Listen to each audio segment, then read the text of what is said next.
right. Ooh. Mm-mm-mm. All right. What's going on, party people? Bam!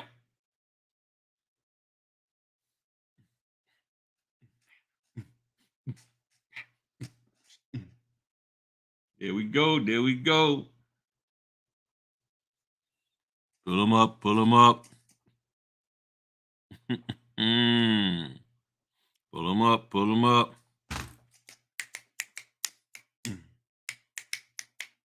Ha ha. All right. All right. Pull them up. Pull them up. All right now. Yeah. Yeah. Whoo, boy, today has been like 1,000% wild. 1,000% wild. Schedules changing all over the place. What's going on? What's going on? She listens into his house. Look, oh man, I'm gonna try not to be going off the chain. Look, y'all gotta get your shirts. Y'all gotta get. I leave the house for 60. Look, go to your next networking event with the notaries and all of that, because y'all know y'all be dressing down anyway, and rock one of these here. I'm telling you that's gonna send a message to all those folks. Leave you alone about how much money you make and everything. Stop trying to get all up in your business and all that stuff. So yeah. So I gotta send a text message out now. Oh man. Yeah. Yeah, today has been wild. Orders been shifting, changing, all of that. So it's been wild. I've been just trying to keep up with stuff today. I ain't gonna lie to you. Order supposed to been happening, then it got canceled. Then I was trying to do it, couldn't do it, all kinds of stuff. Now I gotta send text messages to people to let them know we can probably do this thing tomorrow morning at 8 a.m. Um, yeah, it's been wild. It's been wild. Oh man, this is Griff the Notary.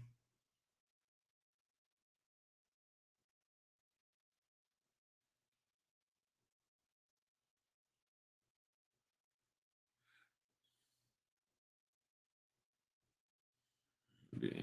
Oh man, all right, Saturday morning for Mrs. So and so. And I got to send this to a couple of people. So copy that. So y'all probably going to get a phone call. Probably going to get a phone call from some people because they're like, whoa, whoa, yeah, this is just popping up on some folk right now. And I got to send this text message out. Okay. All right. And then I got to let the signers know. Oh man. I got to send them an email. Okay.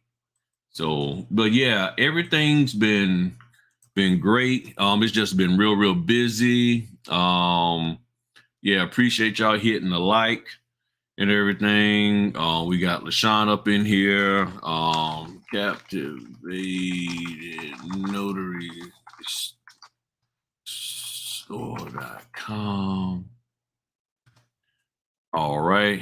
So that's just the website. Look, you get your shirt. I leave the house for 60.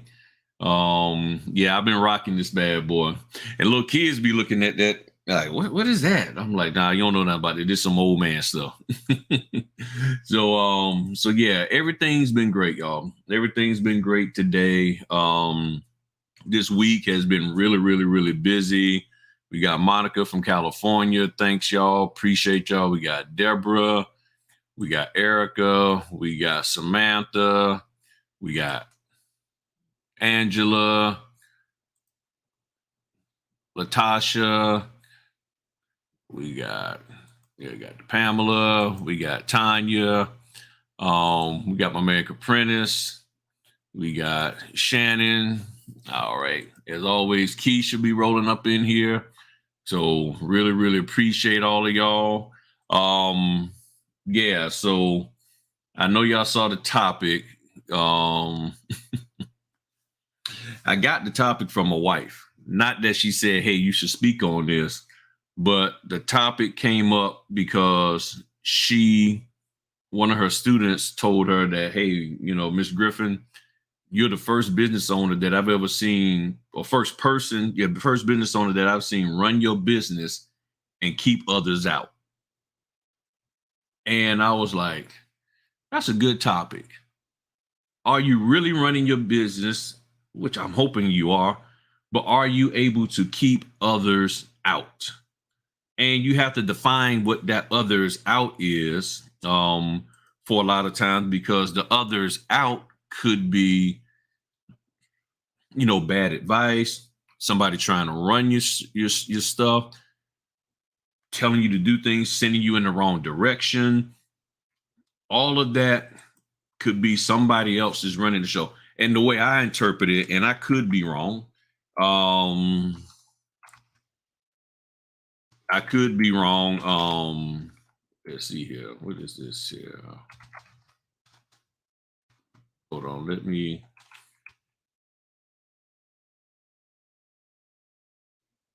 put this in here.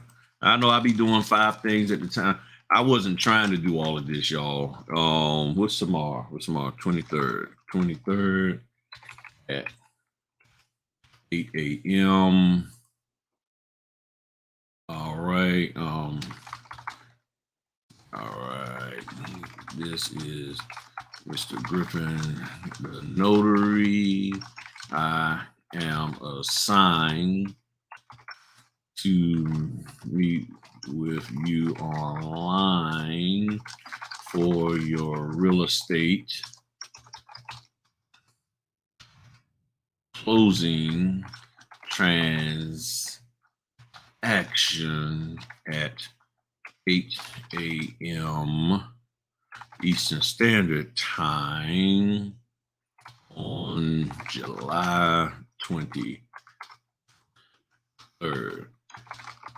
Please confirm if you are able to able to meet. I understand you are she's in a different time zone. All right. I already reached out to your 2 witnesses. All right, so shoot that to her. Hopefully she'll get it and everything. So yeah, what's going on, Q? We got it. It's on, man. It's on.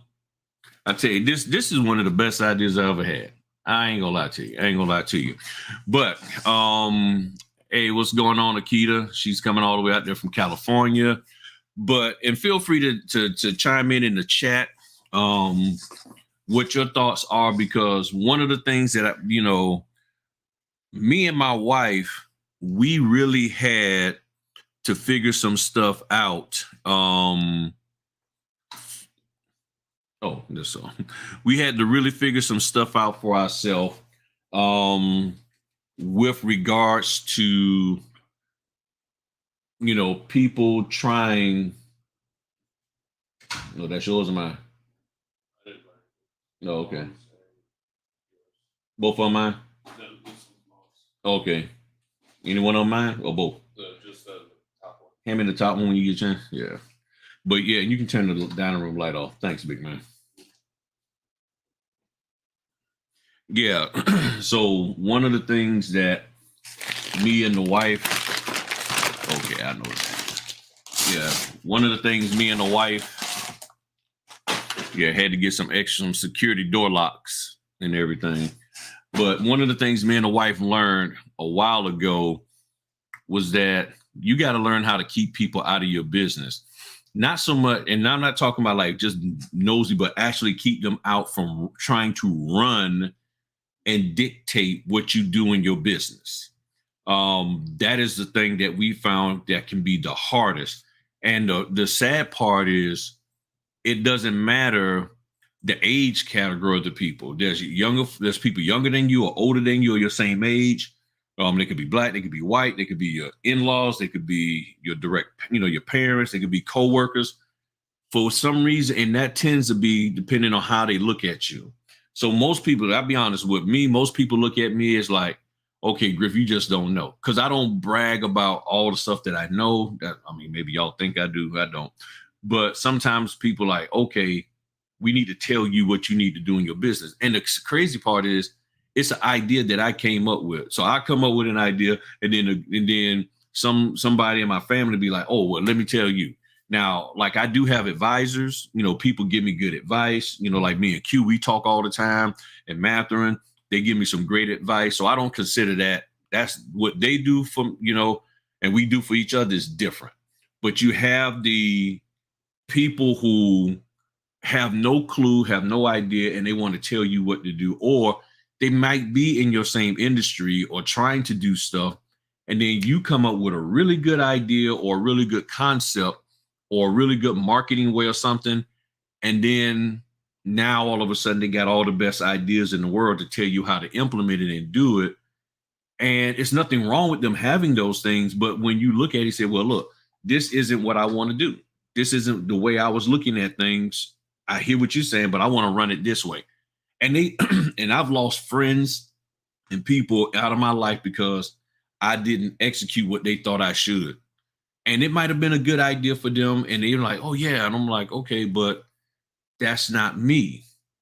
So keeping people out of your business sometimes can be the hardest thing. Now, with regards to the notary, and I'm going to talk more now, before I was just talking in general, more specifically with the notary. And I know, as always, I'm going to get in trouble with folk. People tend to, what I'm seeing, this is just a pattern I'm seeing. Because people have something to sell, they're trying to figure out what you're doing in your business so that they can sell you something. I don't mind, like I have people who trying to understand what I do in my business and they're like, okay, I'm gonna just give you some advice. That's one thing.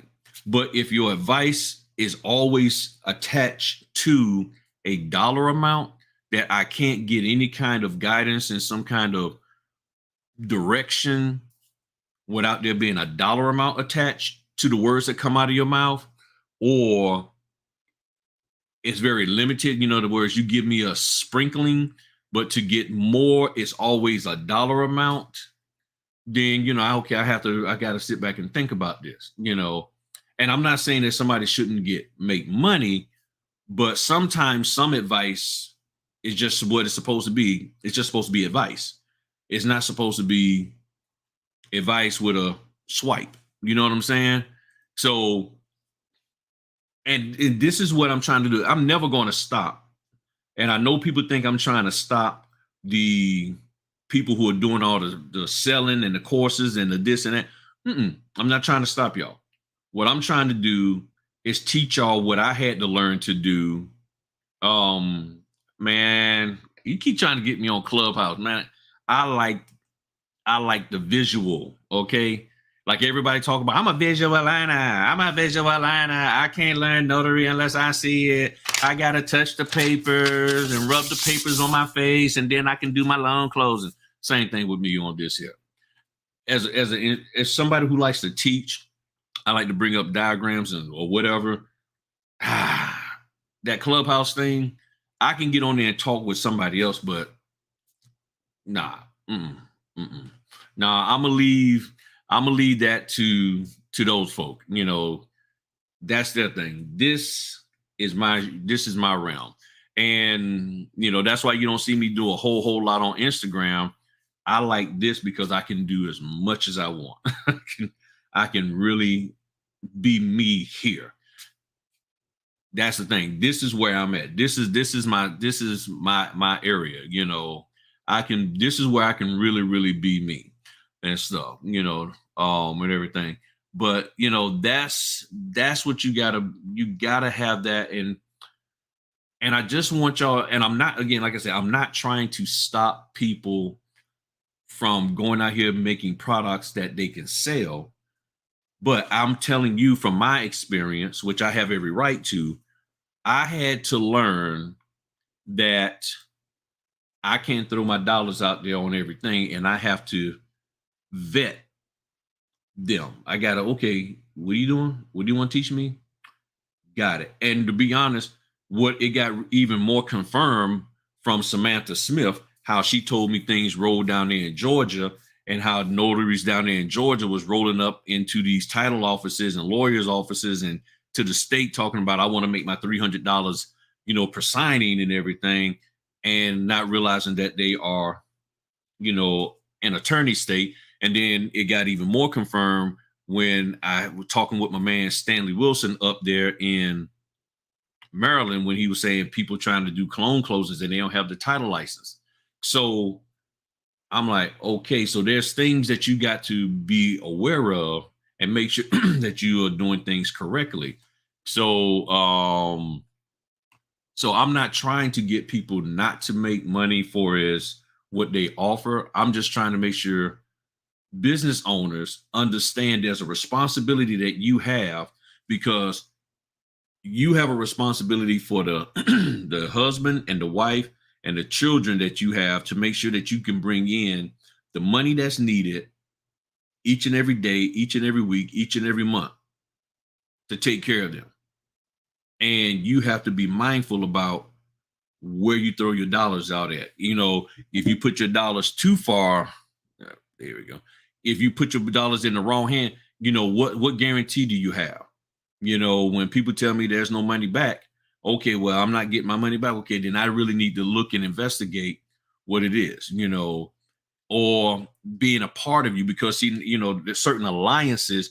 Is me aligning myself up with you going to cause me to lose who I am as a business owner, as a person, and really, first of all, as a person, as a business owner? If I lose who I am as a person, trying to be this particular business owner, man, can I sleep with myself at night? Is that me? And that's one of the things I had to learn. So that's why I couldn't do stuff like Amway and Shackley, Prime America, because who I needed to be in order to be successful in there, that wasn't me. It wasn't me whatsoever. And I was okay. And this is what I had to learn, y'all. I had to learn to be okay. I had to learn to be okay with not making money that way. I still made my money, but I had to be okay with not making money the way that they said I could make it with this business or doing it this way. And I had to be okay with a delay in when I make my money. Just think about that. Because when you're not okay with, you see the potential of making X amount of dollars per month, but and you're like, well, to do it, I got to be like this, and that's not me. And especially, let's say I'm trying to teach my kids to walk in a particular, mindset and behavior, and I already got problems with my son or my daughter, and what you're asking me to do puts me on the edge of being something that I don't want to be. Am I okay with not making that money? Because if I need that money that bad and I'm willing to sacrifice who I am just to get it, how much am I really losing and really getting? I'm losing a lot. And am I getting anything? So that's the part that is that I'm trying to get y'all to understand. Yep, everything doesn't work everywhere. And this is my biggest hiccup with our industry, is that too many people communicate as if everything that I'm saying as an instructor or as somebody who thinks that they're influential because it worked for them is going to work for you. And the and then the question becomes, has the influencer done their due diligence to ensure whether or not what's coming out of their mouth is applicable everywhere?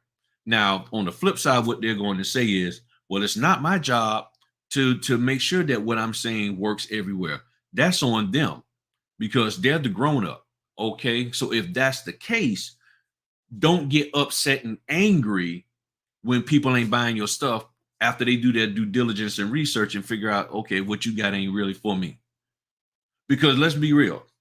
If you're trying to teach RON, remote online notary, you're trying to teach that and it's only applicable to 12 states. It's applicable to more, but I'm just using 12 as a number.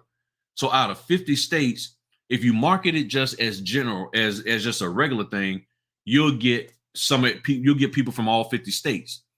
But if you be realistic and just say, okay, what I'm teaching you for is RON is only applicable to these states. And if you sign up and your state doesn't have RON, I'm not taking your money.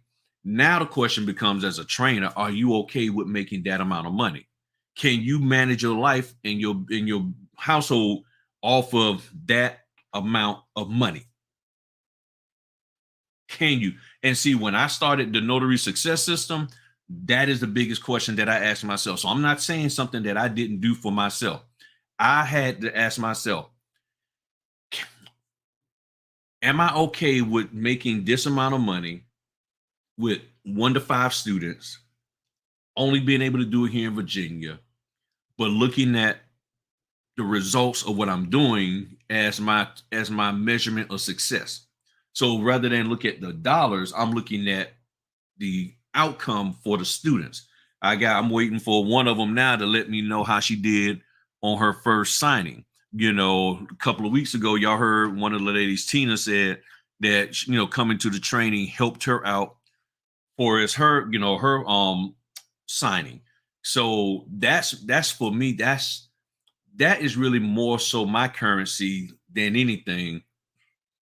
Hey, what's going on? What's going on? Who's Al? Oh, okay. Yeah, my man Al from Texas. Yeah, what's going on, buddy? I love that hat he got on. I might have to get me a hat. And then we got my man Jeff. So that's the thing, these are the questions that I ask myself because I was told to charge more, or that I should charge more, I could charge more. I was also told that I should have more people involved. This is long before I got started, long before I even announced it, long before I even told the fellas, Q and them. I was like, okay, I see, but there was a sacrifice that I need, and I wasn't. I'm like, nah, I can't. To go here, to go there, travel. I was like, nah, I'm not ready to do that. So I said I have to be okay with this amount of revenue. Do I see how? Okay, well, man, these people making all this money, but I can't let that influence me. I listen and I hear, but it's like, what can I do for me? And am I going to be happy with the results that I get? And for me right now, yes. For a lot of people, if you can't be happy, and that's why I think some of the people are running from item to item within the notary business, is because they're not happy. Okay, well, I'm doing loan closings. I mean, yeah, I'm making money, but I ain't happy with that. Well, oh man, they make it. Okay, well, then I'm gonna do this, and I'm gonna do that, and I'm gonna make this product, and I'm gonna make that product.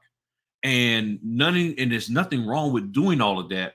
But what tends to happen is this: we start pulling people out, and we start pulling ourselves out of actually doing notary work. And next thing you know, everybody's trying to sit in a big office in the corner, but stuff still needs to get notarized. And my thing is this: I had to ask myself this: if things grew to a point to where I did not have to do notarizations anymore as a main line of revenue for me, if things fell apart in the new line of money, am I willing to go back to doing notarizations? Am I willing to go back and do closings and things of that nature? That's what I had to ask myself, because I was like, if I leave doing notarizations and I never go back to it because and the businesses that I do, the training, the this or that, all of a sudden they start taking a hit. And I see clearly that the only way to make things happen is that I got to pull this bad boy out again. And I got to start doing that. Am I willing to do that? That's the question. Even if it is a year or two later, am I willing to do that? Can I get up and shake the dust off and go out there and do it. And I said, yes, I can do that. I'm willing to go out there and do that. So you got to be able to run your business. And then the question is, are you even running it? Are you being successful with just actually going out here and doing your business? It's either yes or no. Oh, I forgot to do something. I just thought about it. I do something over here on YouTube. I always forget to do that. Oh, where is it? Notification stuff. Where is it? But that's the question, I mean, am I running my business or is somebody else running it through me? And they just have me operating in my own business via proxy, that I'm really not doing anything in my business. It's really them, because it can start off with some people give, here's some advice. And then next thing you know, you're doing this and okay, cool. And then like, see, told you, listen to me. And then next thing you know, everything you're doing is them. But the vision that you had never comes to fruition. And that is the number one thing that I do to try to protect is the vision that I have for my business. And that's something that me and my wife works very hard to do is to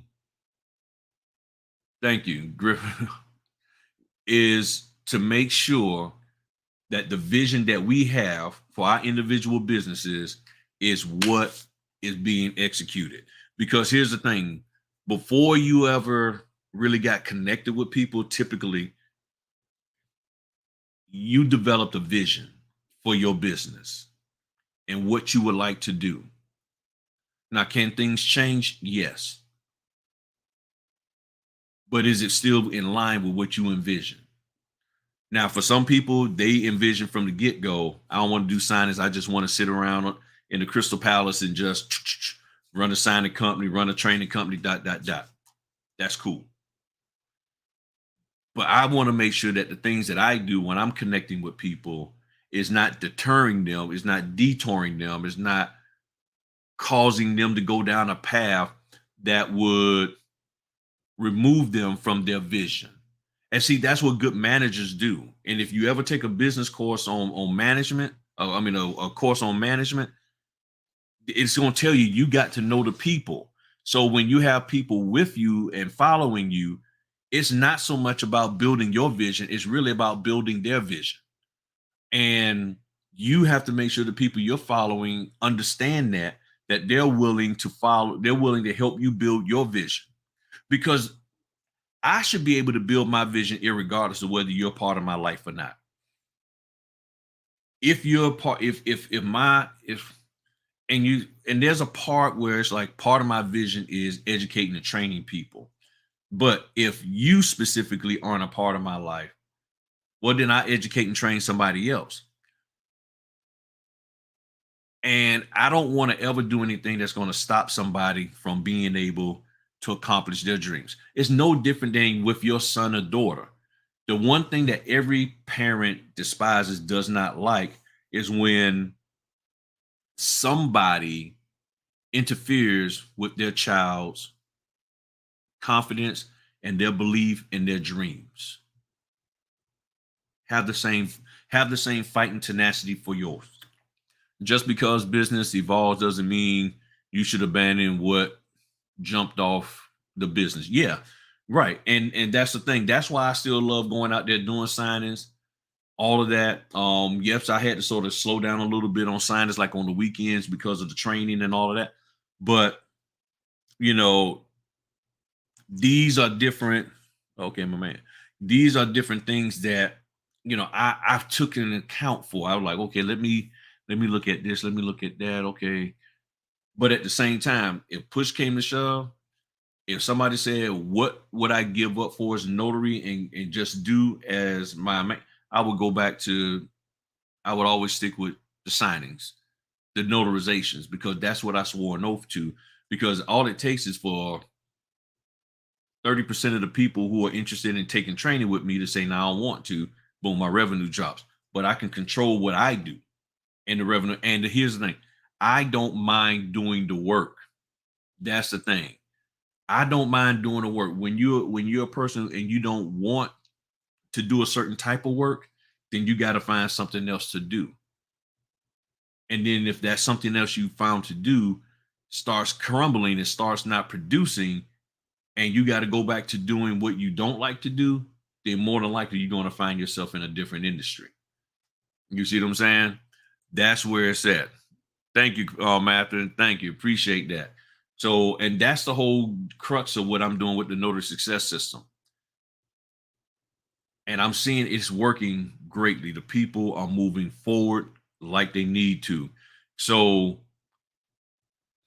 right, take care of the main vehicle. I mean, you think about it, Walmart, Kmart, all of these businesses, out of all the stuff they expanded into, Amazon, as much as they've expanded, they still got books. That's what they started off with. They still got books. They got access to the best reading material as well as listening material with Audible. But they'll sell you a pack of toilet paper if you need it. They'll sell you water if you need it, pens if you need it. They'll sell you all that other stuff. But guess what? You can always get books.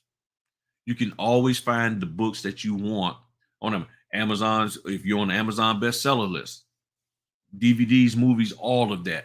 Amazon never moved away from what they originally started. Same thing with Walmart. And I would say a lot of the companies, I was thinking about Kmart, but they might have moved away. But most companies, when they get away from their foundation, that's when they start falling apart. And that's how you'll end up losing your business and losing yourself. So I honestly think each of you have it in you. You have to stop being scared. You have to stop being afraid of failure and embrace it. And like, okay, cool. Because I'm gonna tell you this here. A lot of the people who are out there marketing themselves as this guru and that guru in the notary industry, they failed in other areas. And some of them have failed multiple times and they're just sort of reinventing themselves in the notary industry. And some of them are taking you along for the ride. They're taking you along for the ride, and next thing you know, your pocket's empty. You see? Let's see here. What we got here? What we got here? When is the 24th? That's a Sunday. No, I can't do that because I'm doing training that day. So right. Amazon didn't rely on it, they created their own, and guess what? Amazon just put out a video talking about doing all your back to school shopping on Amazon. And I think that is the first time that I've heard that. Okay. I think that is the first time I heard that from them, that they are doing that is the first time I heard that from them, that they hitting the wrong button. Yeah, so I'm trying to get all this other stuff. Yeah, so that's the first time that I've heard that from Amazon, that they are actually trying, doing what. And when you listen to the commercial, it sounds very, very similar to Walmart's commercial when they talk about going back to school. And I was like, Amazon better be careful. They better be careful because the slogan sounded too much like Walmart's. But when you saw, because at first I thought, okay, this must be a Walmart. I mean, the whole look and feel was like Walmart, and I was like, oh, okay, cool. Walmart's doing a commercial back to school and everything. And hold on, let me see if I can find this.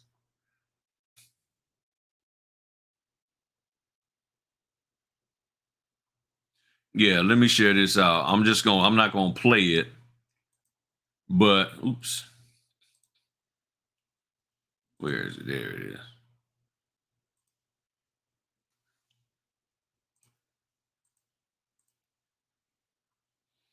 But yeah, this one right here, I saw this. I was like, This bad boy is just like, and I just Googled Amazon back to school commercials. So, and you can see 7 days ago, they put that out. They had one. I don't know if this is them. This is somebody else. Oh, this is Sandy Promise. But yeah. So Amazon just came out with this with some commercials 7 days ago coming out to Walmart. So they're expanding, but they haven't lost their base. And everything. So I'm gonna throw the link up here and see if anybody wants to come on. No creepy people, and your camera got to be on and everything. No creepy people. Y'all see any creepy people, bounce them out, y'all. But see if there's anybody that wants to come on, and let me hop over here and see. There we got our mods in here. Yeah, so far today, that's good. No creepy people. Let me and see if anybody want to hop on and share. I guess the question would be, if you want to come on, talk to me about some of the things that you're doing to help keep people out of your business that shouldn't be in your business, so that you can run it effectively. So I just dropped the link in there. Or if you're somebody who's training people, what are you doing to help people understand how to protect their business and everything? So if you're interested to hop on, cool. If not, then I pretty much said what I needed to say for the day. Yeah, I know it's a short one. It might be a short one today, but and me and my wife, we actually support each other in this. I mean, we talk and she gives me advice. I give her advice. She's like, well, nah, don't mess with this. Don't mess with that. Or sometimes we'll say, don't mess with that person. Nah, I'm a little iffy on that person. Well, I didn't know you wanted to be a mod, man. All right. My bad. My bad. There you go.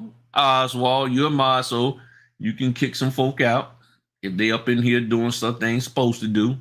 But that's one of the things that me and her learned a while back, was to support each other and be like a watchdog for each other. Because sometimes we don't see things. She see things that I don't, and vice versa.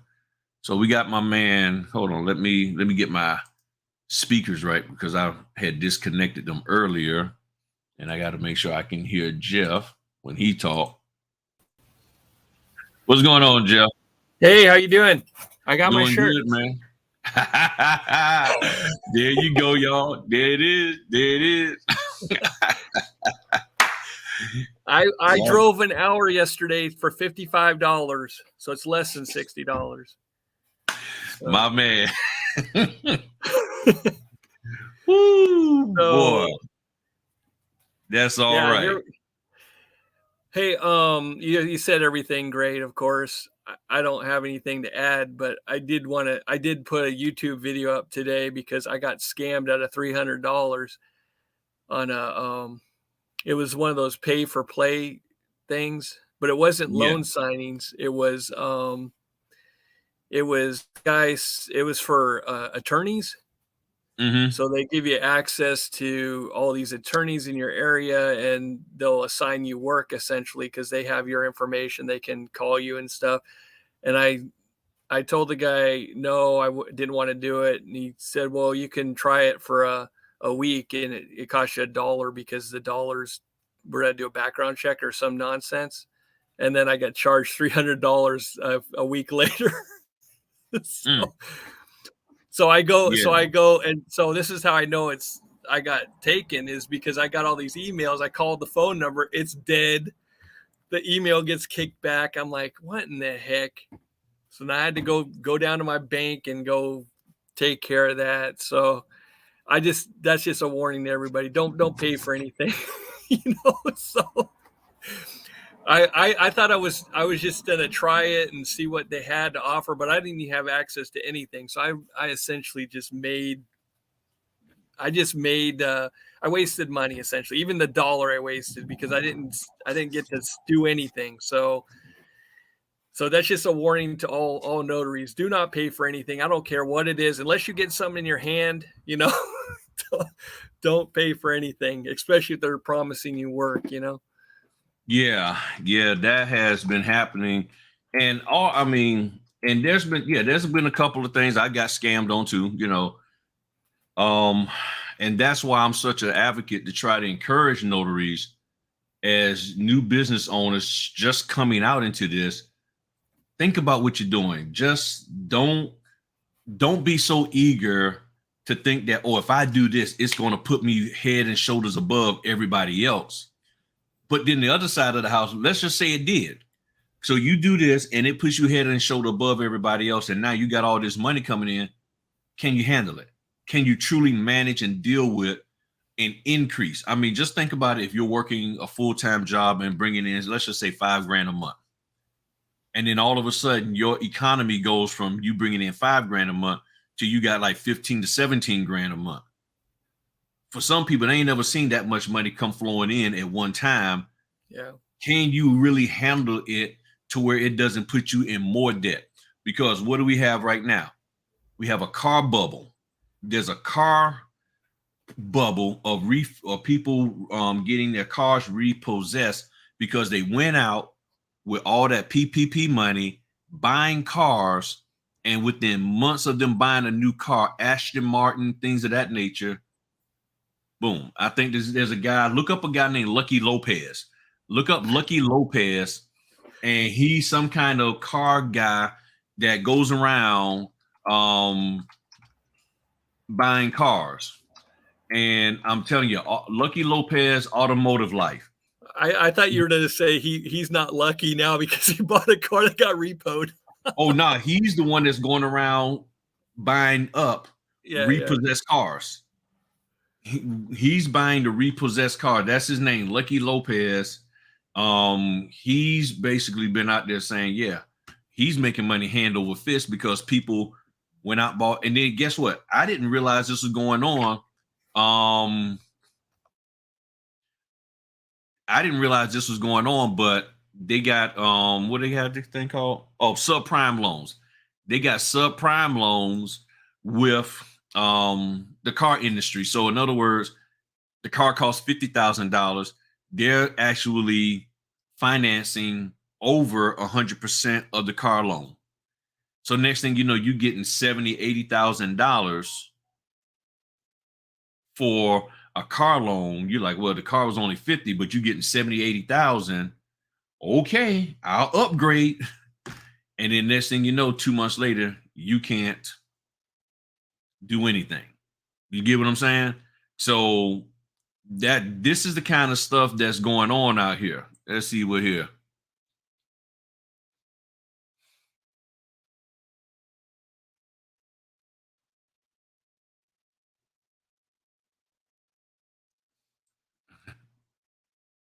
Yeah, sometimes you got to stop. Yeah, that boils me up when they talking about my little business, calling my business little. I'm like, I got some little business for you. And there's Jeff again. Got Sorry about that. Order. Got some work. Somebody's coming over for a live scan, so you have to take it when I can get it. I guess the next thing is I let people come over to my house for $60. Hey, there you go, man. So that's the next $60. Hey, there you go, man. Yeah, I take orders at my house for $60. What's going on, Q? What's going on? Not much, man. How you feeling, man? How's that shirt fit you? This one fits me fine. Yeah, it's perfect. There you go. Look, I'm about to ask you for a 10X so I can have it as a like back in the old days. They had those extra large shirts for a nightgown or to sleep in. Oh yeah. I ain't gonna lie, this is a comfortable shirt, man. Good. I like the material. I'm like, what did you get? Did you get a large or you got an extra large or what? I just told him to give me 3X. I wasn't sure because I didn't know how it would shrink down after washing it. Wait, Oswald, Hold on. Oswald said in the chat that the shirt's not 5X. We do have 5X. Oh, 5XLT. Now he's talking big and tall stuff. Oh, okay. Now, unless you like 6'5", Oswald, I don't know how tall I you know. are. That's the everything. But yeah, that's the thing. So what's going on, Q?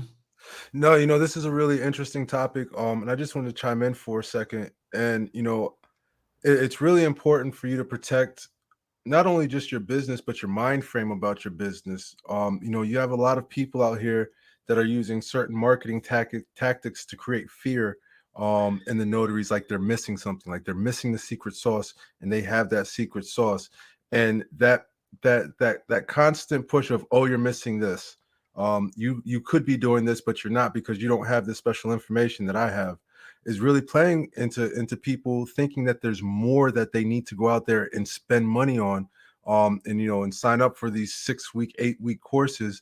It's like, now, when you first got started, were you that scared about not knowing everything that you needed to know? Or if you've been in the business for a while and you've done some notary work, are you still feeling that you're missing something? And that's really all I wanted to chime in with, is just protect your mind and don't let anybody make you feel like you're not, that you don't know something about your business, or that they know more than you, even though you've taken and there's a lot of people that have taken 2, 3, 4 different types of training, and they're still looking for more training, thinking that they need more, because you have people that are trainers that are making you feel like you need more, and you actually don't. Right. No, and you're absolutely right, because I had got to that point real quick, because I had to ask myself, I said, you know what training, what do I need to do to prove to the signing companies that they can trust me to do this here?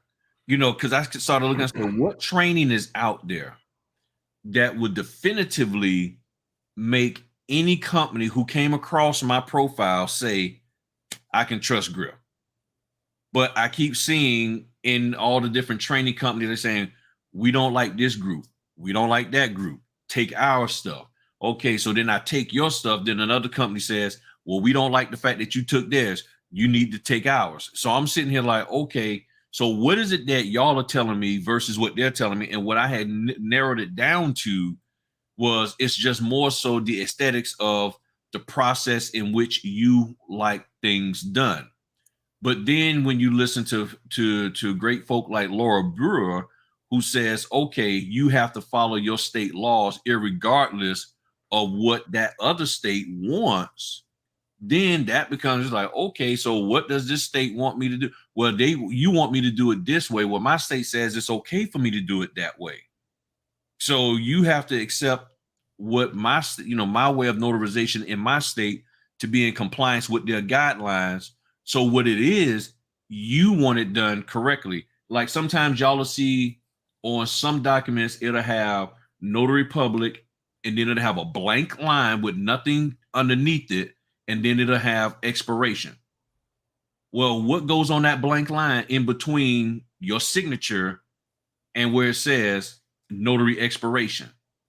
Don't know, because it doesn't have anything written there. But I've had people call me up and say, well, you didn't put your print your name there. It didn't say print my name there. Well, my name don't expire. You know what I'm saying? They're saying, well, that's what you're supposed to do. And I'm like, okay, but why doesn't the document say that? Or another company will say, oh, well, no, what you're supposed to do is put your registration number there. And I'm like, okay, but why doesn't it say that? Well, everybody knows that's what it's supposed to go. And I'm like, no, because I've done closings and nobody ever told me. So there's all of these aesthetic things that people want done because it makes them look good to their client, that every line is filled out, every blank is completed. But it could cause you to be going outside of your state guidelines. And sometimes they don't really care about that. So I'm like, okay, what are you asking me to do? And that's why I was like, what training can I take so that I'm in compliance across the board, no matter what the company is, no matter how new or how old they are? And when I do it, everybody will be like, you know what? You did it correctly. And I have not been able to find that as of yet. The closest I get is the guidance from the NNA after I make sure I understand my state stuff. But outside of that, there's no one trainer that is teaching to the level, in my opinion, that can answer that, except for Laura Brewer. But see, even with that, that's where she's going into the state specific. And then if somebody tells me, well, yeah, you took Laura Brewer, but that ain't good enough, I'm like, then how the heck is Laura Brewer not good enough? You know what I'm saying? And that's where it's like, what makes her stuff not good enough? And the only thing I can think of is, well, we want things done this way. That's not about state specific. That's not about following notarial law. Any thoughts? Yeah, they need to put that in instructions if they want certain things done. That's what the 5 pages or whatever they put in for instructions, that's what that stuff goes over, right? Not if it's outside the law, I guess is what I'm saying. Obviously they expect you to know your laws. And you're talking about this. I had a couple weeks ago, I had got a note back that I didn't notarize a couple documents. And so I had to drive 2 hours one way. So 4 hours round trip to get this guy's notarize this guy's signature. I lost money on the deal, but they call up and they say, yeah, you could just supply a acknowledgement and we'll be done with it. You just need to fax it over. It'll be good. I said, well, the problem is I didn't notarize those documents. They're not in my journal. So I really can't do that. So I had to eat the time and money and go down and take care of it.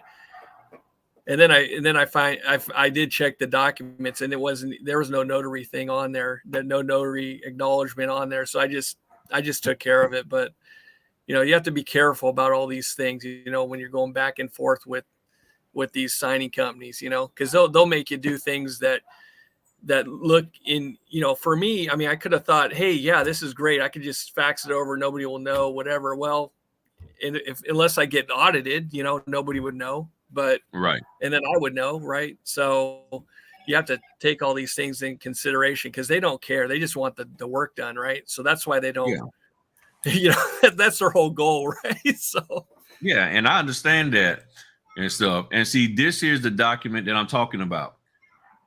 If you look at this, here's Notary Public, and then this blank line. And then my commission expires. So the question is, what goes on this blank? All the other lines tell you what they're for. State, county, this here's the date. Okay, I signed my commission, but what goes here? And I've had people fuss at me like, why don't you know what goes there? And I'm like, there's no training that's out there that tells me when you see this line with no indicator on it, you put your commission, your commission number, or you print your name, or you put your title. I mean, these are the things I've been told. And I'm like, okay, you're telling me something that's different. Now, can I add that stuff on there? Yeah, it doesn't interfere with me. It doesn't put me in a situation where I'm going outside of proper notarial law for my state. But to argue with me or to fuss at me saying that I'm doing something wrong when the document you supplied to me doesn't indicate what should go there. I'm like, I don't know if this is a continuation from the line above that somebody did a hard return and bam, I don't know. True. So what I'm thinking, just looking at that, if it didn't say Notary Public there and just if it said signature instead where you signed, then I would logically go, okay, maybe I should put my name under there if there were nothing there, just the way it is. But when you're going to write Notary Public up there, that really shouldn't be Notary Public. The Notary Public should be on the middle line, and then above that should say signature. So, okay, I'm signing here. They put Notary Public, so that would be logical. Okay, let me put my name there because you're going to put your name, and it's a show that's the name of the Notary Public. I mean, that's my opinion, but right. To be clear, I agree with you, Jeff. That the way that I would read that would be If my signature is on top, then I'm printing out my name underneath it. Yeah. You know. Right. So this is the thing, but no one has ever been able to give me a clear answer, and I've had 3 or 4 different answers from the companies, and I just say, okay, what do you want me to put on there? And they'll tell me, say, well, yeah, just put your name there. And I'm like, okay, fine. I say, how about y'all indicate that on the line? Well, now this is the signing company. Well, the title company puts that together. I said, okay, well, since you got their phone number, how about you give them a call and talk to them about that? Because you're saying this is going to hold things up. Let's not hold things up, because I say, you do realize I do more than just your closings. I do other people's. So how about you indicate that? So if I don't do a signing for you for the next 2 months, I might forget this. So it'll help me out as well as help other notaries out. Oh, okay. And they don't do it, which is fine. But my thing is, stop fussing at people when you haven't given them the proper indicators and stuff.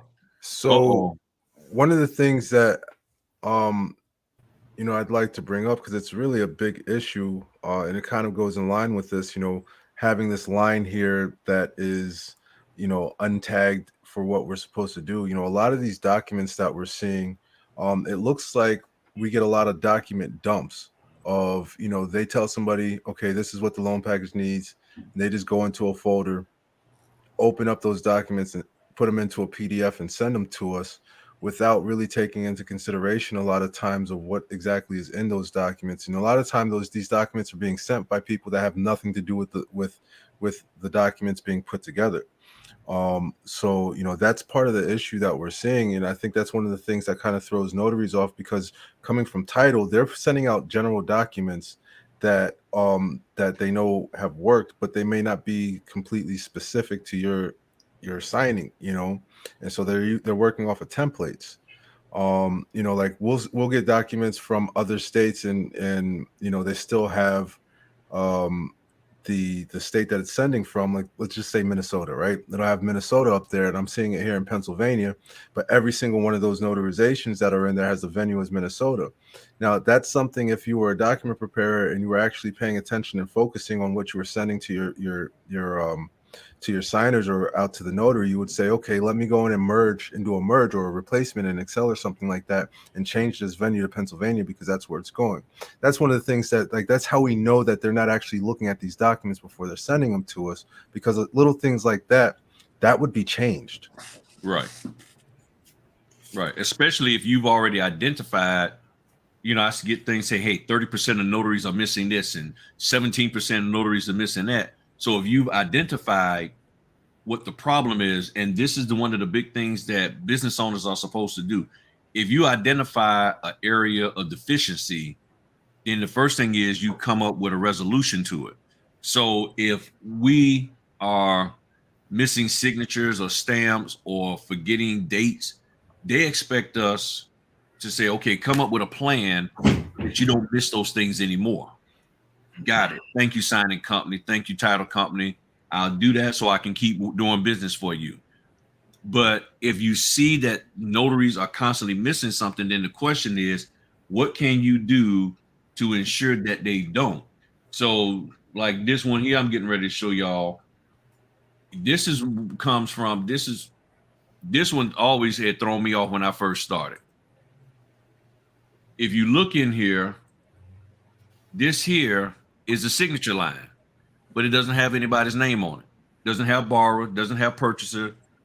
Well, and then this is where I try to get notaries to understand. Using logic. As a notary, I'm doing what? Notarizing signatures. I can't fill this out if there's no signature up here. So just looking at this, that tells me that should be the signature line. Process of elimination. Okay, what else could it be? This is the last page of a document of an affidavit that they're signing.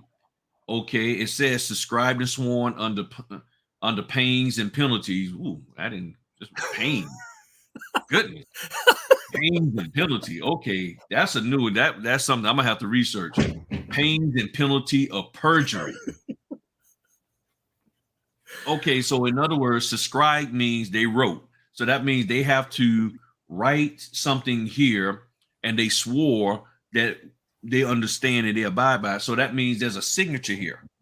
I'm not notarizing this unless they sign it. A lot of notaries will look at that and say, "Oh, y'all don't need to sign this," and then notarize it. Well, what are you notarizing? So these are the kind of things that can throw a notary off.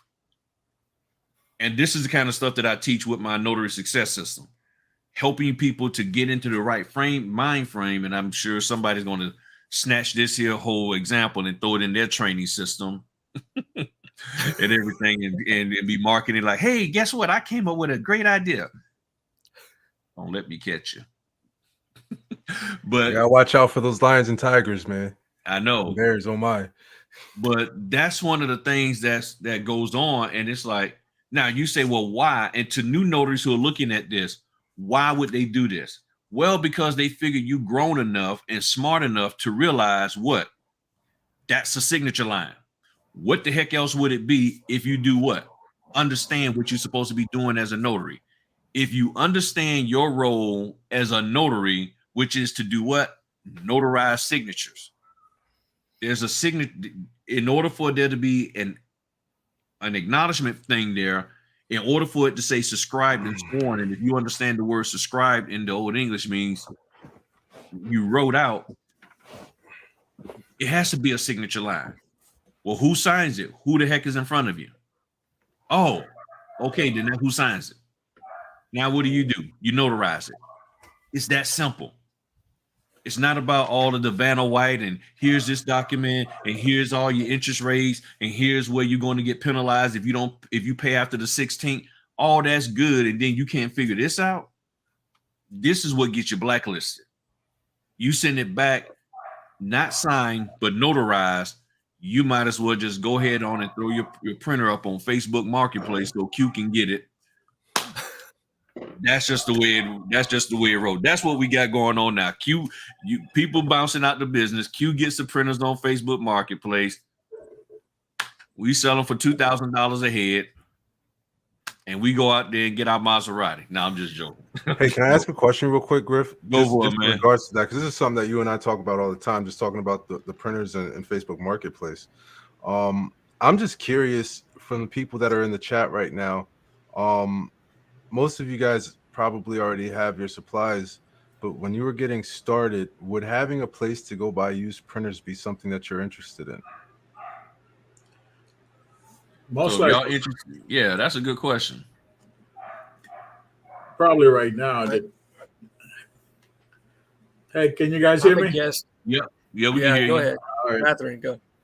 Look, all I'm saying is a lot of most people that's starting, that's a great idea, having used printers, but everybody get caught up on the hype of I need to get the newest printer that's out there, the newest scanner that's out there printing 40, 50 pages per second. I don't know what the speed rate is, but I think having that option to have like a refurbished scanners or printers, that that's a great idea, and I feel like that would be a great market, especially for new notaries that just coming in. They don't have a high budget where they can go to Best Buy or so that way they're not really affecting their budget. If when I was starting out, if there was an option like that, I definitely will went that route. But unfortunately, when I started out, we already had HP computers and everything else like that. But that's a great idea, and I feel if you're able to put something together, Q, let me know.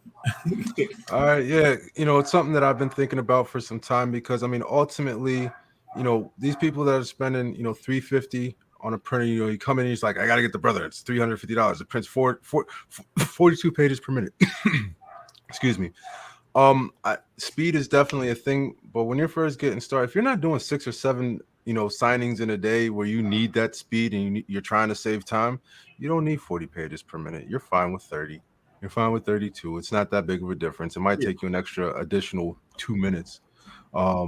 but that 2 minutes can save you $175. That 2 minutes can save you, if we go to the used market, it can save you $340. So, I think it's a great resource, but I'm not going to offer it to folks and start putting stuff together if it's not going to be used, because you even if you're just looking for a backup printer, I have 4 backup printers and 3 backup scanners just in case, because I never want to be down a tool to run my business. Now I already knew who was gonna say no to it. Yep, it was Oswald, Mr. Moneyman in New York. Yeah. Well, I would agree to the sense that getting used. Yeah, come on up. So I gotta go. Sorry, but I just before I leave, I think that new is always best. But if you're just getting started and you can't afford new and you can get something going, then go refurbish for sure. But exactly. I wouldn't stop there. I'd say, okay, once you get something going, then you upgrade to a new printer, because new is always better. It's going to last you a lot longer. And I bought that. I bought the Lexmark, and that thing's been going for a couple years. The other brothers that I bought, they only would last a year, and then I had to get rid of them. So yeah, the brothers, from my experience with brothers right now, and I'm not a fan. I would never buy another one. Never. Yeah. Me and my brother be getting along. I have a brother, and I'm using the Lexmark now all the time. I don't even use the brother; it just sits there and it's collecting dust. So, I'm not saying it's a bad printer. It's just not. You're not going to the Lexmark. It's designed for high volume, and that's what I needed. Now I don't need it. Now it's I'm not doing a lot of loans, but when we were running through loans all the time, it was awesome, So, well, the one thing that I'll say to that, Jeff, is newer. I'm not sure if it's always better, but I will say this: as soon as you open that box, the value of that printer drops about $100. So, oh yeah, well that's what everything. Really paying for. Hugh, that's everything. Right, just like right. cars, So right? why it off the lot? I mean, we could talk about this forever, but why pay for new technology when you're losing a big portion of it as soon as you open the box? The technology is the technology. It doesn't change. It hasn't changed since they've been making monochrome printers, and that's really all you need for this business. No, you're right. The only reason I would be hesitant is I did buy a used printer off of eBay early on, and I printed one loan and then I had to ditch it. So, I mean, it couldn't print.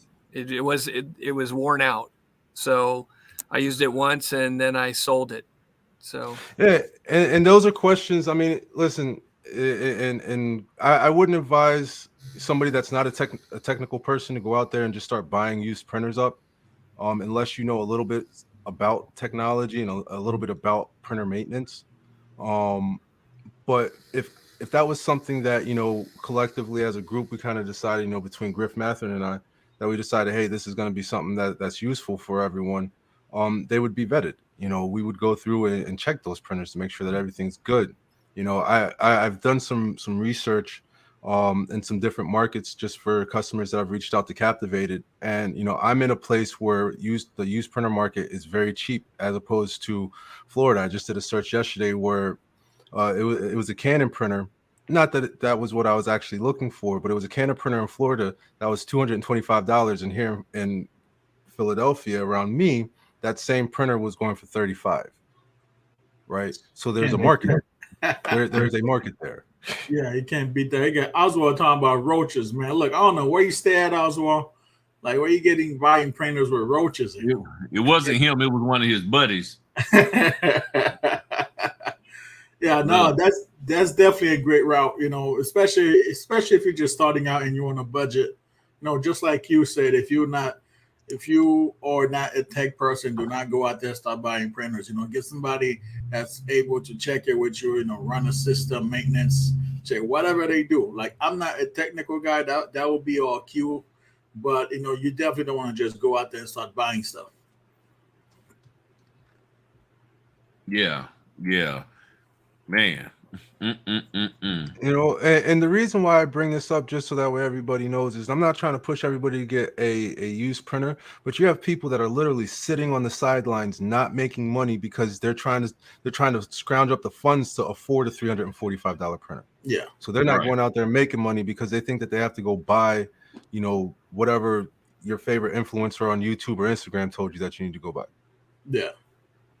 There's no need to try to be a tiger or a lion in this industry.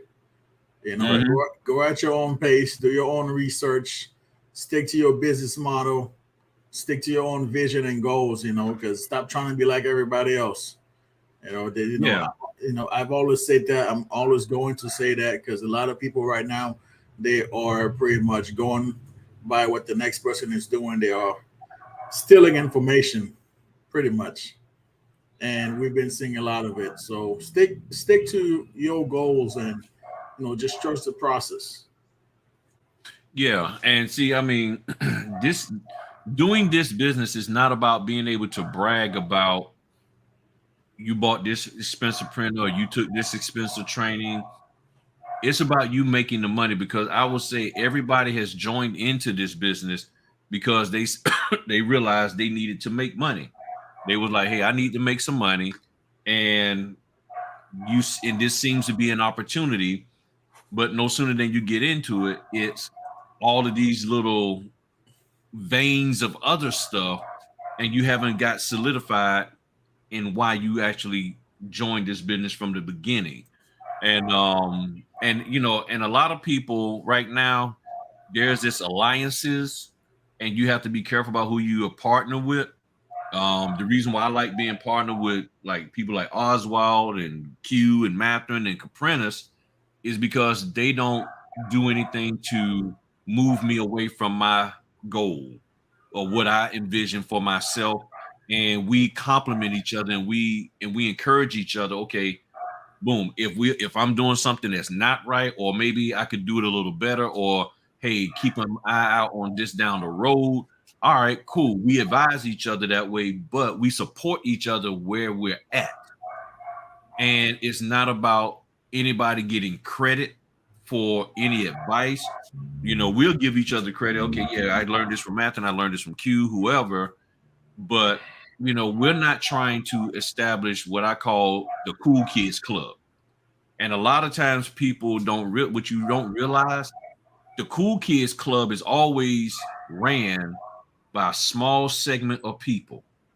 And everybody else who's in there is in the cool kids club at the behest of those at the top. And if you don't meet said requirement of the cool kids at the top, they don't want you in there. Meaning they say you can't be with these people. And if you're part of a notary group that says, nah, don't be with these people, don't hang with them, don't listen to them, because ... it's like, okay, but if the person who they're telling you not to listen to is spitting out some good information, you know, I mean, that's like somebody saying don't listen to Q when it comes to Canva or how to do stuff or marketing and things of that nature. Okay, why? And that's a question you have to ask yourself. Why? Why not listen to him? Why not listen to her? Because you can say that, but then what's your grounds for it? And if your grounds is that you looked at Q and you're like, I don't like his haircut. Okay, cool. Then let that be it. You know, let that be it. But if that person can meet a need in your life to help you move to the next level, and you as a trainer or as a mentor are unable, don't get afraid that, oh man, if they go to Q, I'm gonna lose them. Well, what are you losing? The only thing you could be losing if I go to Q rather than you is money. And if you're concerned that you're going to be not able to make money off of me, and you would rather me be in a depressed state and unprofitable state in my business just so you can make money off of me, whereas if I went to Q, I can learn and I can probably turn over a better profit because you taking me as far as you can. You know what I'm saying? I mean, that's part of life. You know, heck, as a dad, we can take our sons and daughters up to a certain point, and then it's like, okay, here you go. Just do right in this world, I got my eye on you. You mess with my loved one, I'm coming at you. You know what I'm saying? That's the thing. So I'm fully for, making sure that if I don't have the information, then go over here and get it. I'm confident in myself that I still have something that I can offer you. But if you're running off of a script, if all you got is this little script, and your script is no bigger than this piece of paper, and you have no true experience, and like you were saying earlier, you got folk out here, they're creating scenarios where you feel that you have to buy from them. They're creating a problem, and I get it. As this one preacher says named Mike Murdoch, he said, people only pay you for the problems you solve, not the ones you create. So a lot of people, if they don't have a way of selling something, they create a scenario where you think that you need their product. And I get that, but you have to be smart enough to say, wait a minute. Okay, I hear what you're saying. You're sounding the alarm that it's going to flood, but the problem is I live on the top of the hill. So you're telling me I need to buy boats and rafts and all of that, but I live on the top of the hill and I got all the food and vegetables and water that I need. So you're telling me I need to buy a boat from you in order to go to the next town to get supplies when I have everything. Right. You see what I'm saying? That's where it's at. And those are the kind of things that you have to just analyze. And I'm not saying that they shouldn't. I mean, people gonna say what they want to say, but the question is, are you going to believe everything that's being said? And are you going to investigate it? No different than you tell your own sons, daughters. Don't look, you wouldn't want your spouse just believing any and everything that somebody said. I mean, that wouldn't be my spouse. I'm sorry. Right. You know what I'm saying? I mean, look, I'm Griff. Everybody know, I guess a lot of people okay with me. You ask yourself this. If your spouse brought me home not knowing me, you not knowing me, and I'm not knowing you, and I met them at a gas station, and they say, baby, this dude here said that I should be leaving my house for $60, and I can go out here and make money as a notary. You're gonna be like, hold on, who is he? Who is this? Where is this coming from? Well, what's happening is y'all are going on YouTube, somebody with a pretty smile, good looking hair, nice outfit, nice background, all the lights and all of that sound cool. And then you're telling your wife, yeah, I'm going to follow this person, and you just run with it, and you haven't done any vetting. If I physically came in your home talking about I can help you make $10,000 a month, you're going to sit there and grill me and double check, triple check, and make sure that I'm legit. Yeah. You should do the same even if the person is online. Exactly.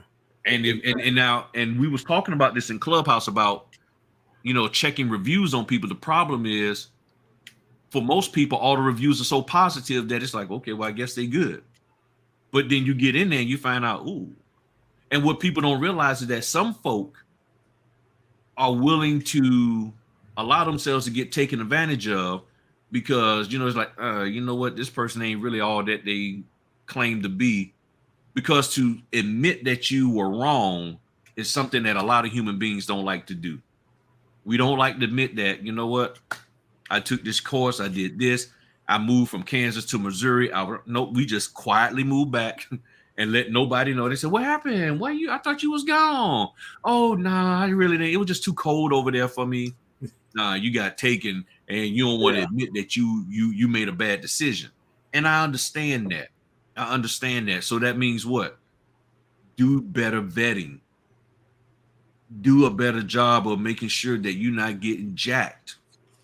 And you won't have to worry about being embarrassed. That's what me and my wife do all the time when people present. We get presented with stuff all the time. Hey, Griff, I know you're into notary stuff, but there's this other thing that I'm like, I'm telling you now, I'm not saying that it won't work, but you got to understand, this is my baby. And let me cover this real quick, and then we probably can bounce out of here.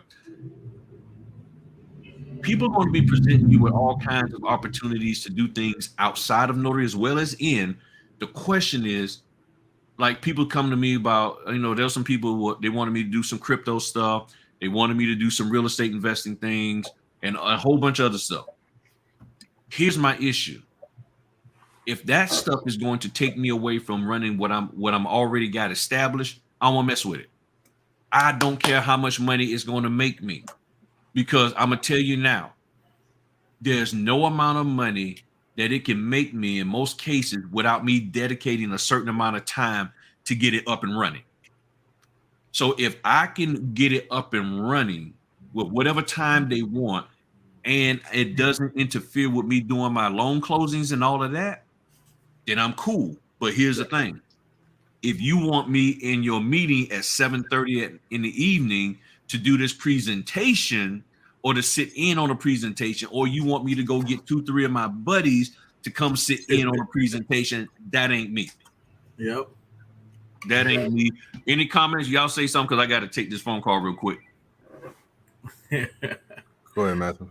Yeah, no, that's, Griff definitely make a great point, as far as like doing your research, do your research on everything. Do your research if your best friend comes to you right now and say, hey, I've taken this course and I want you to, sign up for it, because what they may have gotten out of it may not be something that you get from it. And also, you have, especially being in the notary industry, you have to understand your market. You have to understand what's going on within your area, because we've said this multiple times.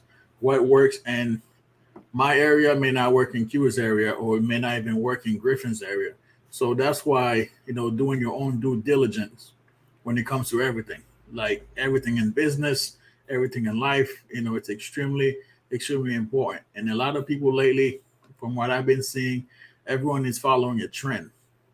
Like, you can only follow the trend for so long until it no longer works.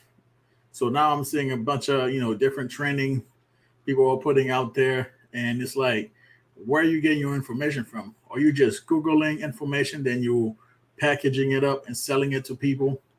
And those who are out there that are looking to get into this course, this workshop, you have to be willing to question them.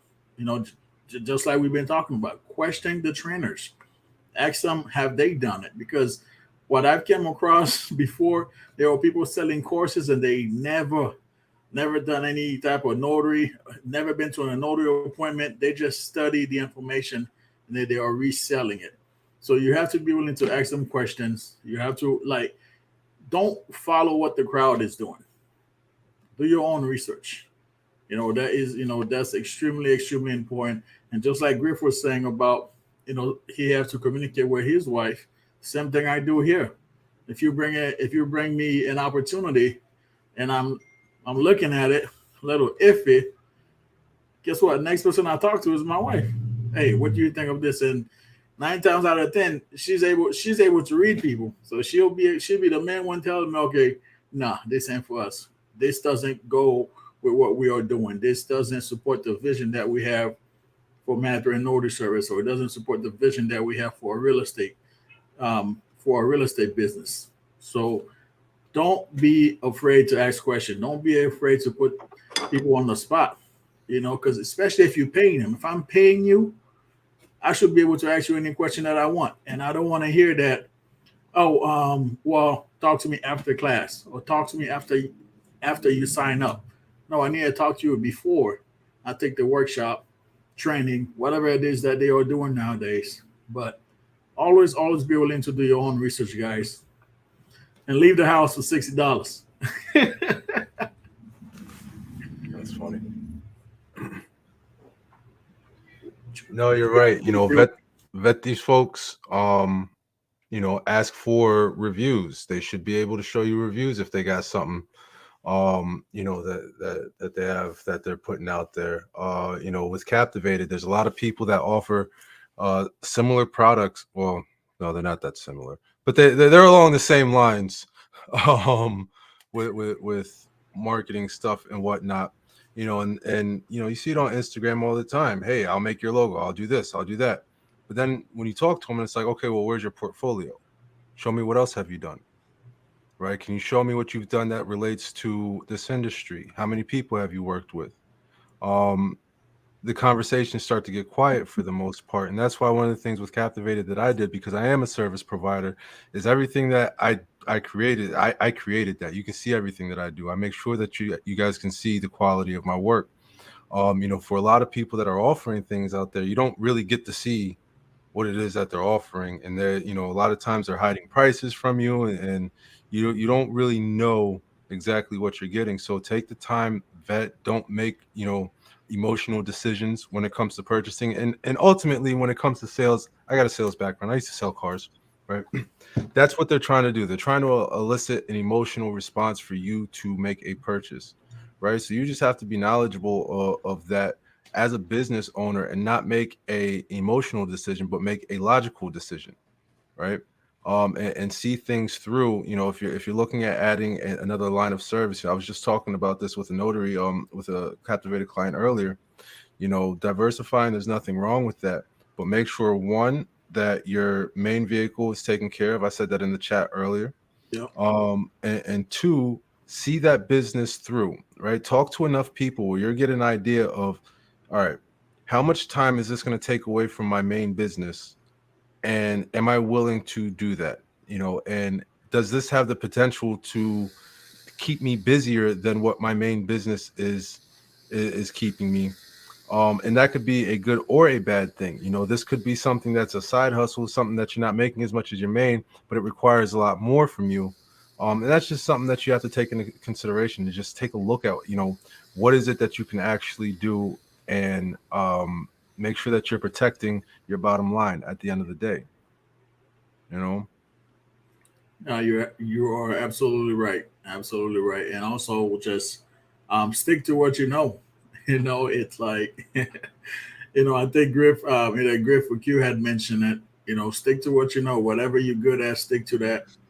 And it just come down to knowing exactly what you want to do in your business. And I've seen a lot of notary business fail. The past few weeks, I've been seeing a lot of notaries in this Facebook group posting their stuff for sale. It's like they went out and got all this expensive printer, scanner, and now they are selling it. And because they all live in the notary industry, because things are slow, they're not making as much money as they want to make, or they're not hitting that $10,000 a month goal. So a lot of people has been selling their stuff online.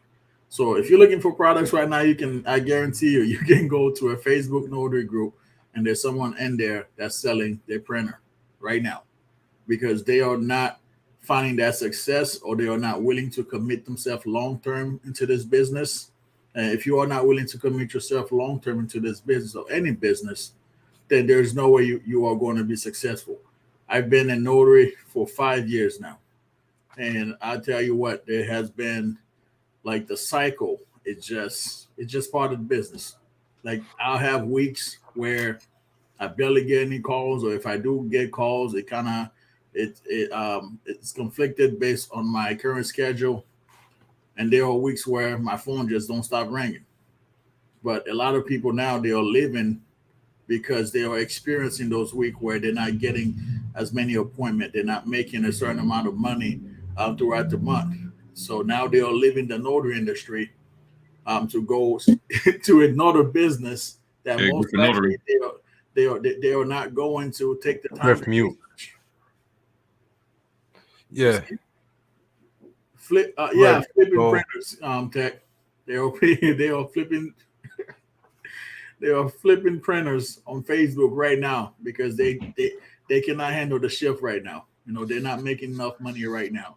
So no, and you know what? Really, it's like, for a lot of people when they came in, think of it like a ball player, right? You get a ball player that can shoot, right? You get a ball player that can shoot. They come in the league and they say, okay, I'm a shooter, and that's what I do. Well, when other things get asked of you, can you cut to the hole? Can you pass? Can you play defense? A lot of people came into this business and started a business thinking, I'm just going to do loan signing agents, and that's what I'm going to do. So you just cut off a whole portion of your game saying, this is what I'm going to focus on, without coming in and looking at the full perspective of the business of the game and saying, okay, this is where I can fit in, but I know that I need to work on my game over here. So I'm gonna come in, loan signing, boom, but I'm also gonna work on my general notary game because I know I need to work on my defense a little bit better, right? You have to evolve your business and evolve your game to be well-rounded.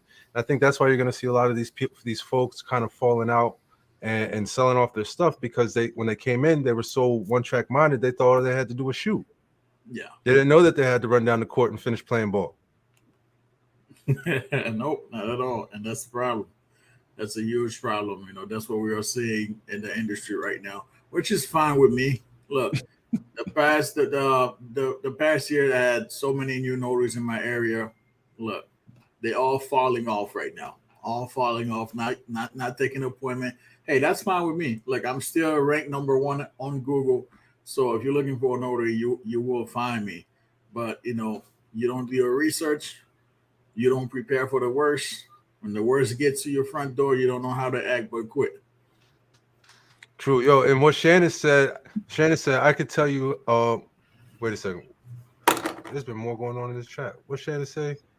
If you just change it. Honestly, I think people cannot afford the training by the well-known trainers, so they seek out cheaper options, especially if they are new notaries. They don't know what's good or bad info yet. Yeah. People taking advantage of the market.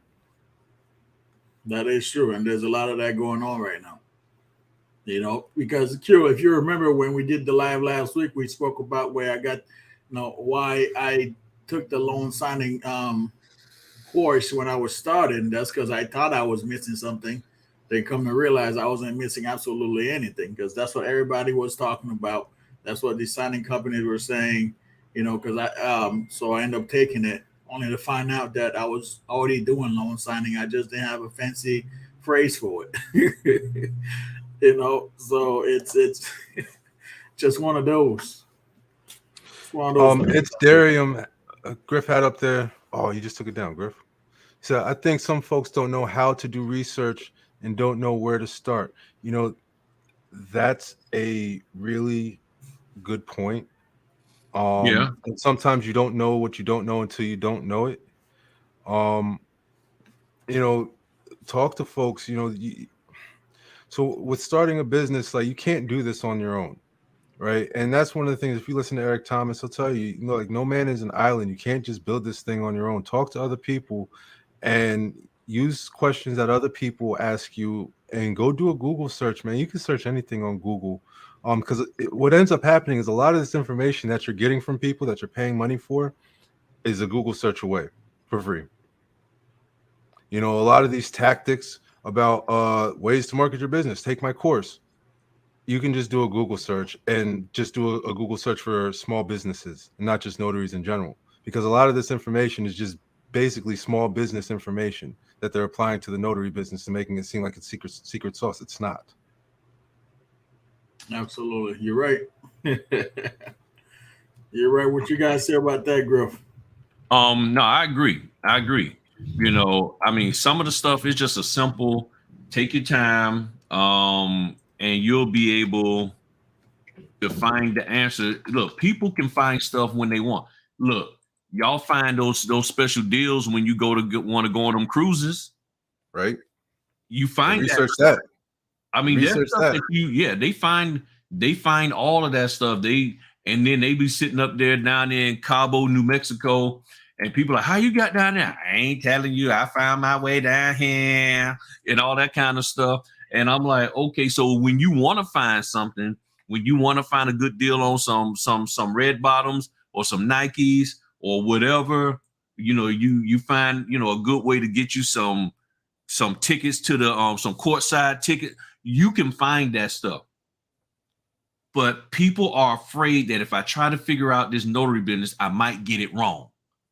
And I don't want to be embarrassed. Well, the only way you can be embarrassed if you go around telling people you got it wrong. Keep your mouth shut. Go in the corner. Do your research. Figure it out. Then bam, come out on the scene. And that's all I did. I spent 2.5 years in the corner, hiding, learning stuff. And it was like, all right, cool. And then all of a sudden, I was like, I need to come out. I need to come on up out of here and let some people know some stuff. I'm not saying you got to be a trainer or teacher or anything. I'm just saying you can go and dig, hide in a corner, learn what you need to learn, go execute, and see what y'all don't realize. There's a lot of people making a lot of money because they sitting off on the corner and they done learn some things. They done learned their state law. They done vetted people. They done realized that, oh, I ain't spending my money there, not there, oh, over here, over there. And they're moving forward. They're getting with people quietly. And you're like, man, you know, there might be people using Q that y'all don't even know. They're just sitting there quietly. They're not bragging about it, any of that.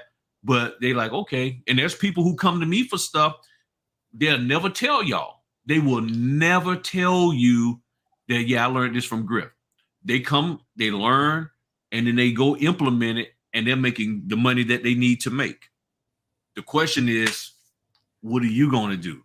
You know, and that's why I keep asking the question in there, you know, like right here, this is to new notaries, and this read anybody.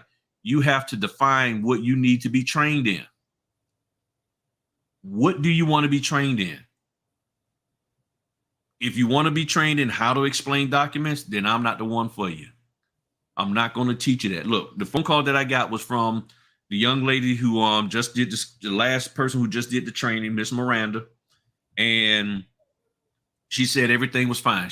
What I trained her on, she said I was good with that. She said the document had a bunch of errors that I wasn't expecting and that the signers wasn't expecting. I said, but how did you feel concerning your part? She said that was flawless. She said no issues for us what I needed to do, but it was just a little stressful dealing with the fact that the errors that were made was outside of my control and there was nothing that I could do to fix it. I said, that's standard notary. I said, that's our job. That's it. Somebody created something above those people's signature lines and they jacked it up. There's nothing you can do. You're not empowered to fix that. But the parts that you could notarize, that's what you're supposed to do and have together. And that's what she did. That's exactly what she did. Man, somebody. All right, fellas, I'm going to go on and bounce out of here. All right. Print these documents. I already printed my documents. And all my scan backs are done. And get these last 2 signings done for today. And then get ready for that one. I got that run. I don't know if it's going to happen or not. Because the lady is like 5. She is like 8, 9, 10, 11, 12. 6 hours ahead of me on time zone. So we got to figure that out. All right. Well, that sounds good, fellas. It was, all right, y'all. Nice catching up with you all. All right. You Happy too, Fritter Friday.